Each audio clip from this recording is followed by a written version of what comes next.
पत्रकार बंधुओं को हमारा नमस्कार। ये प्रेस वार्ता जो है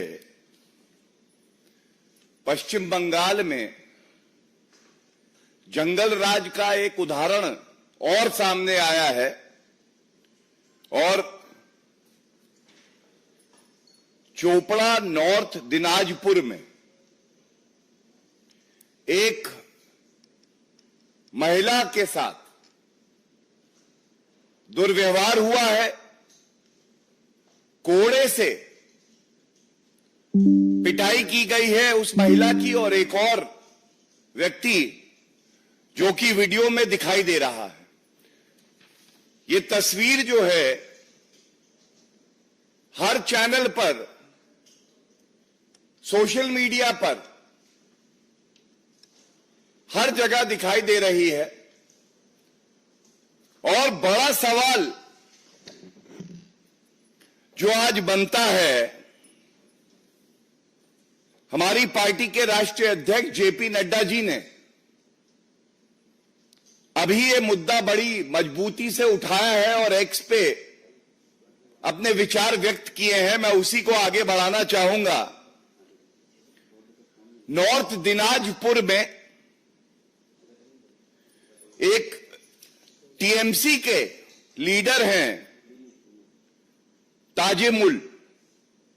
ताजेमुल अक्का जेसीबी। ये भारत के संविधान में आस्था नहीं रखते हैं।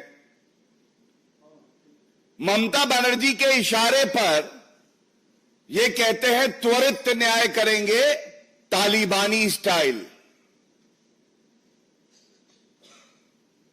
ममता बनर्जी की आस्था अब संविधान में नहीं है। उन्होंने अपनी पार्टी के गुंडों को खुली छूट दी है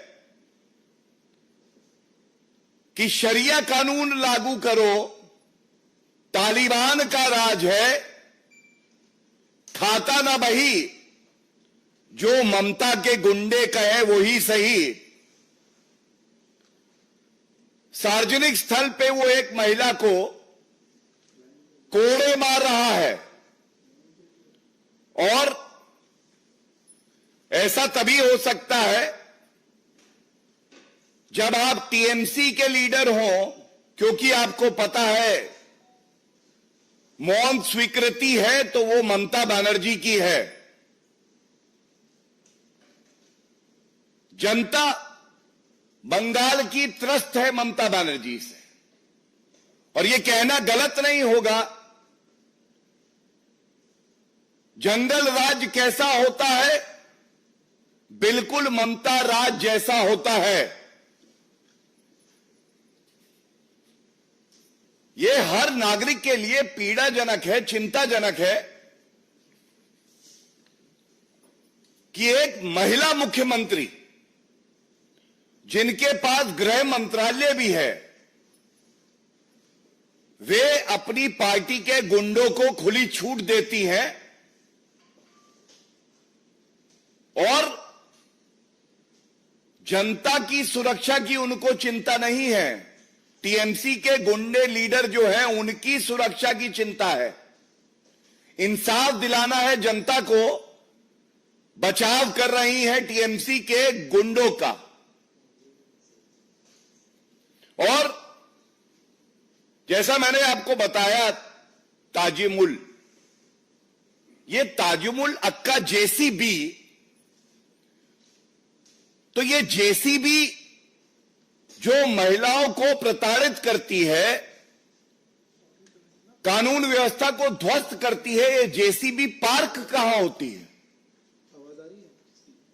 ये जेसीबी बुलडोजर संविधान को तार तार करने निकला है और ये पार्क होता है जाके ममता बनर्जी के घर पर, क्योंकि इनके ही विधायक हैं।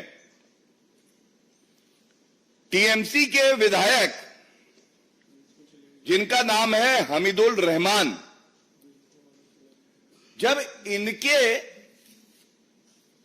पास एक पत्रकार गया और उन्होंने सवाल पूछा तो इन्होंने खुले तौर पे कह दिया मुस्लिम देश के कुछ नियम ऐसे ही हैं ऐसे ही इंसाफ होता है। सार्वजनिक स्थल पे एक महिला को पकड़ो और कोड़े मारो, बेत मारो। आज सवाल यह पूछा जाना चाहिए,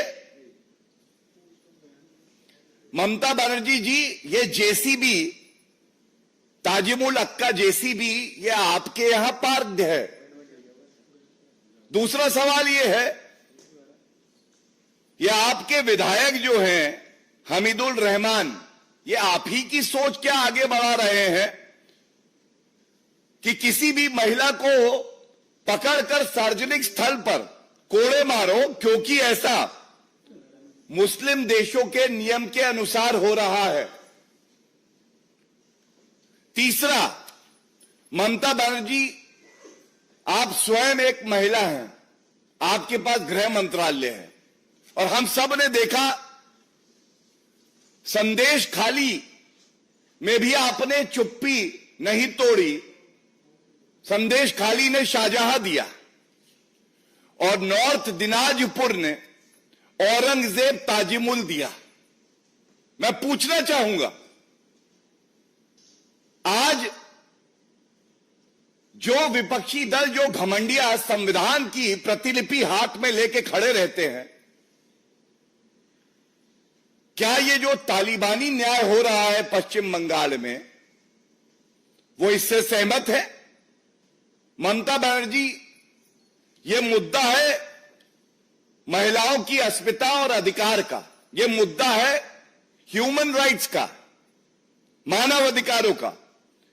यह मुद्दा है कि आप तुष्टीकरण की राजनीति में इतना लिप्त हो गई हैं कि आपको संविधान और मानव अधिकारों की चिंता ही नहीं रही है।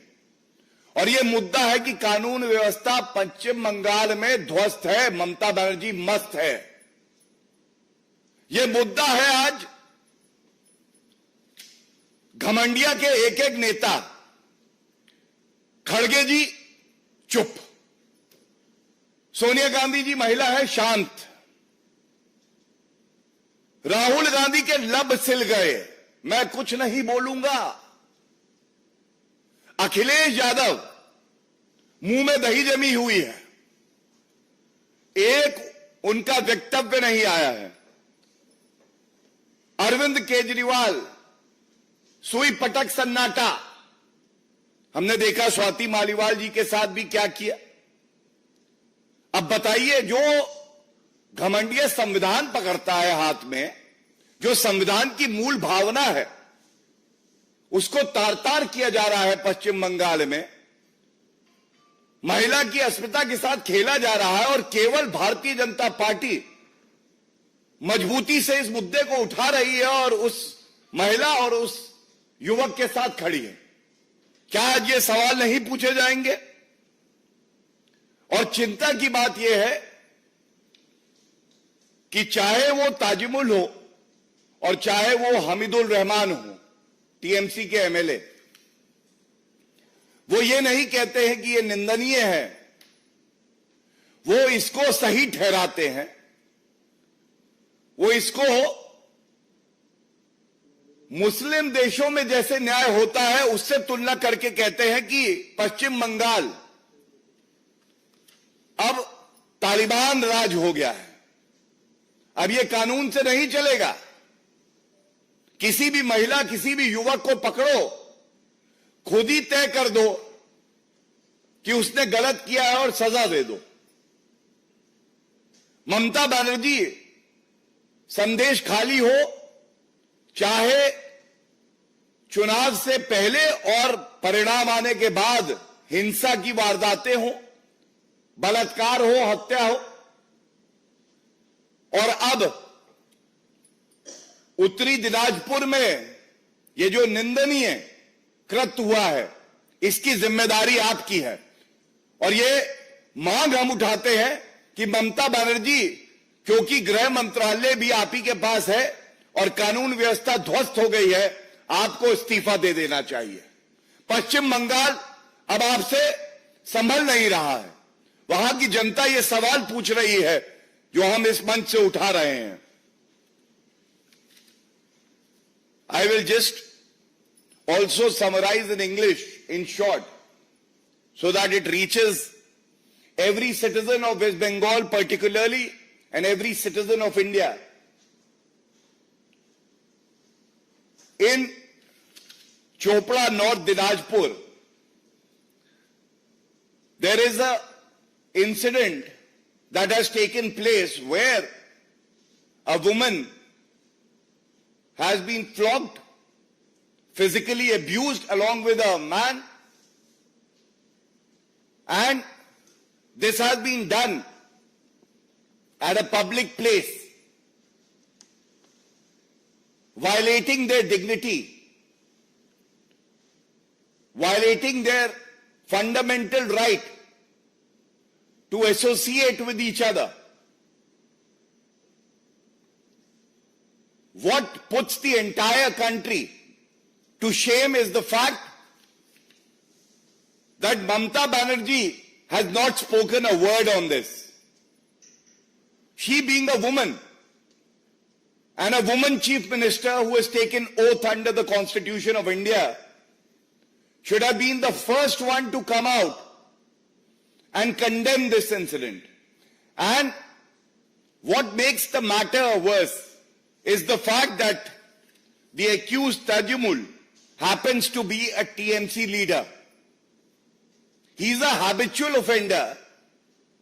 He believes in quick justice, kangaroo court justice, and he calls it Insaf Sabha. Mamata Banerjee also holds the portfolio of Home Ministry. Therefore, she is the one who is guilty because law and order has completely collapsed in the state of West Bengal. She should resign forthwith as she is not being able to ensure that law and order prevails in the state of West Bengal. Rather, it is worrisome, it is sad that an MLA of the TMC named Hamidul Rahman, when asked a pointed question on this ghastly incident, he justified it by saying this kind of justice and this kind of criminal system prevails in Islamic nation, thus endorsing the Talibani style of dispensing justice in a country which believes in the Constitution of India, a country which believes in rule of law. Is this a message indulging in appeasement politics to your vote bank, that now West Bengal believes in Sharia law, the Talibani law, and not the Constitution of India and the criminal laws of the country? And Mamata Banerjee should also answer the accused Tejumul Akka, alias JCB, as he is called. Why are you protecting him, Mamata Banerjee? Is the JCB parked at the CM house? The criminals are not afraid of the law and the citizens are afraid of the TMC goons. Such is the plight of citizens in West Bengal. I would also like to raise a very important aspect. From the last few weeks, we have been witnessing very shallow drama by the opposition parties holding the Constitution of India without believing in it. Today, from this platform, we need to ask, where is Mallikarjun Kharge ji, Sonia Gandhi ji, Rahul Gandhi ji, Akhilesh Yadav, Lalu Prasad Yadav, Tejasvi Yadav, Arvind Kejriwal? No one has made any statement condemning the ghastly incident. Such is their belief in the Constitution of India. Or rather we say, such is their belief in the Taliban rule of law, which has been imposed by Mamata Banerjee on the citizens of West Bengal. Our National President JP Nadda ji has raised this issue through an ex-post. And on behalf of the Bharatiya Janata Party, I must assure every resident of West Bengal, every citizen of India, that Bharatiya Janata Party will be standing shoulder to shoulder with the victims, the fundamental rights of the citizens seriously. We believe in the Constitution of India. We will ensure that this Talibani kind of government does not even exist for a day. Constitution of India, Mamata Banerjee has been indulging in, violating the Constitution of India and the oath that she has taken. And it is also an indication of how law and order has completely collapsed in the state of West Bengal. Thank you. If there are any questions pertaining to this issue, first I would like to take that. Hanji.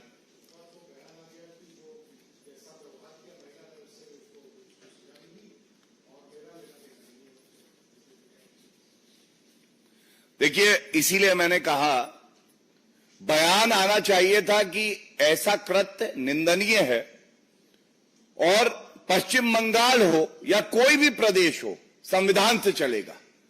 लेकिन जो media में reports आई हैं, MLA ने कहा है कि ऐसा कानून इस्लामिक देशों में होता है, तो आप इस निंदनीय कृत्य को सही ठहरा रहे हैं।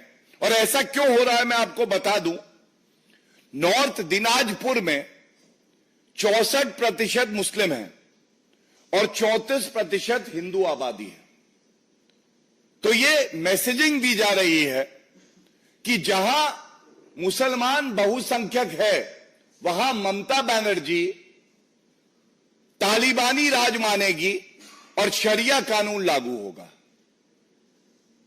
ममता बनर्जी को हो सकता है, लगता है कि इससे उनके कुछ वोट बढ़ जाएं, लेकिन पूरा देश आज ठगा महसूस कर रहा है कि जो मुख्यमंत्री संविधान की शपथ लेती है, वो आज संविधान को तार तार कर रही है। और हम इस मुद्दे को पूरी मजबूती से उठाते रहेंगे, और इसीलिए ममता बनर्जी को कोई हक नहीं है कि वो एक क्षण भी मुख्यमंत्री पद पे बनी रहे। जिस तरह से पश्चिम बंगाल की बात में 3 मंत्री जो है वो गिरफ्तार है, वहां पर टीएमसी के जो लोग हैं वो संसद भवन में प्रदर्शन कर रहे हैं, दिखाई की बात कर रहे हैं। देखिए, ऐसा है, मुझे तो शर्म आ रही है, जिस प्रदेश में महिला के साथ इस तरह का दुर्व्यवहार होता है, वहां के सांसद उस मुद्दे पे चुप्पी साधे रहते हैं, और अपने भ्रष्टाचारी मंत्री और पूर्व मंत्री, जिनको न्यायालय बेल नहीं दे रहा है, 18 महीने हो गए हैं, पार्था चैटर्जी की अगर बात करें, उनके हक की लड़ाई लड़ रहे हैं और जनता में संदेश दे रहे हैं कि हमारे नेता भ्रष्टाचार करेंगे, तो हम लोग जनता के साथ नहीं खड़े होंगे, हम भ्रष्टाचारी मंत्रियों के साथ खड़े होंगे। इसीलिए ममता बनर्जी आज जंगल राज का पर्याय है, सांप्रदायिक राजनीति का पर्याय है, और भ्रष्टाचार का पर्याय है। नहीं, उनको ये one by one.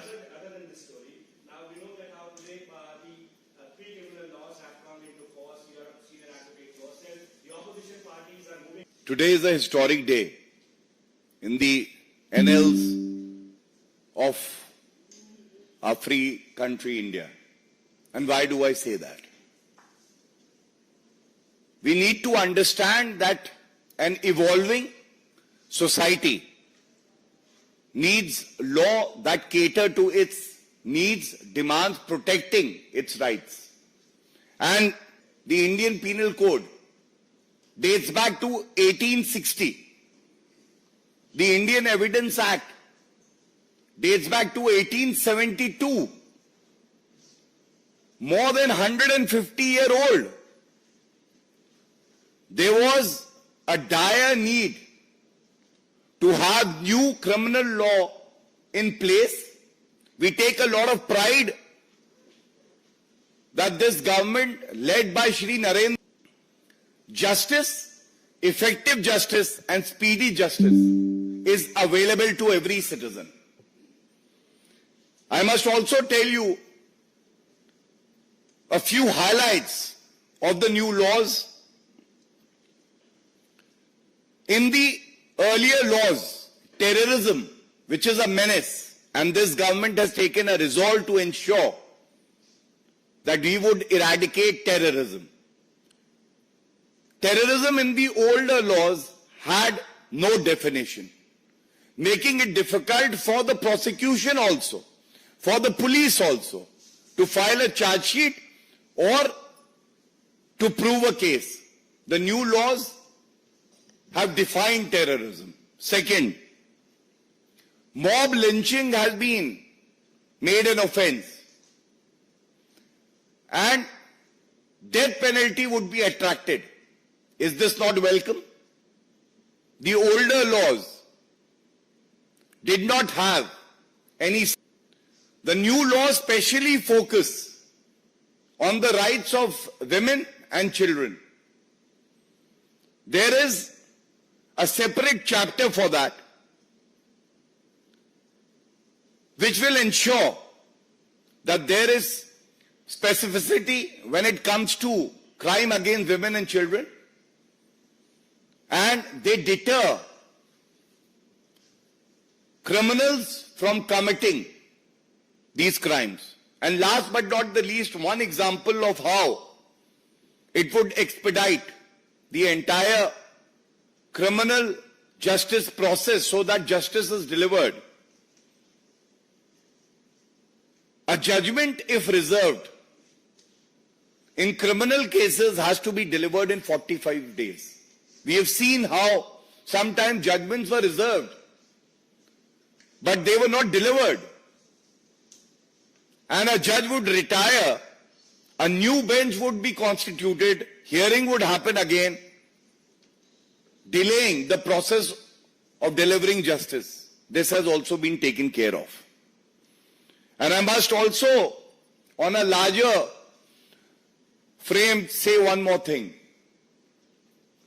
That the new laws are also symbolic of the fact that a new, resilient, transformational Bharat is ready to embrace the laws that have been truly enacted by the legislators of our country. As for the opposition, I just have one thing to say. I am sure that they have not even read the three laws. Just like the way they hold the Constitution in their hand, but they don't care to read the Constitution of our country. The entire nation has come forward to embrace, to welcome the three new criminal laws, and this is a historic moment which we should celebrate unitedly. That is the Hindi angle that DMK MD has said, because we also represent their party in the Supreme Court in this. देखिए, मैं इतना जरूर कहूंगा कि जिनको विरोध करना है वो हर बात का विरोध करते हैं, और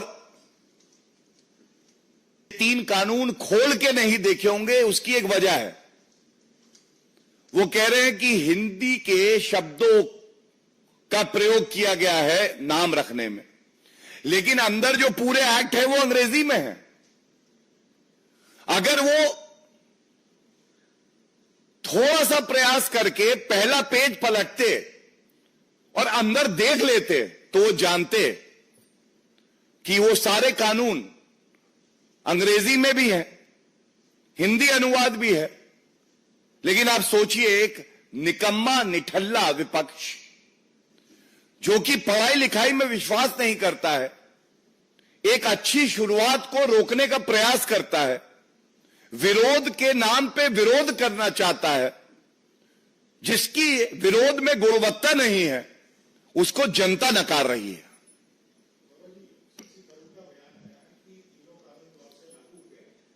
पे कोई सदन में चर्चा नहीं हुई था, पिछले विपक्षी दलों के अधिकतर सदस्यों को निलंबित। देखिए, मैं इतना ही कहूंगा और सह सम्मान कहूंगा, जब विपक्ष के सांसदों को चाहिए था, खासकर कांग्रेस पार्टी के सांसद, आपके, टीएमसी के जो निलंबित हुए थे, कि वो चर्चा करे और तैयारी से संसद आए, तो वो टेबल पे खड़े थे, वो नारे लगा रहे थे। और अब जब भारत आगे बढ़ गया, नए कानून आ गए हैं, तो वो कह रहे हैं चर्चा नहीं हुई। तो मैं इतना ही कहूंगा, जब समय था, अगर पर्याप्त तैयारी करके आए होते तो आज इस तरह से बौखलाते नहीं, खिसियाते नहीं, और ये जो नए युग की शुरुआत है, जो सशक्तिकरण है नागरिकों का, इसमें उनकी भी भागीदारी होती। Thank you everyone.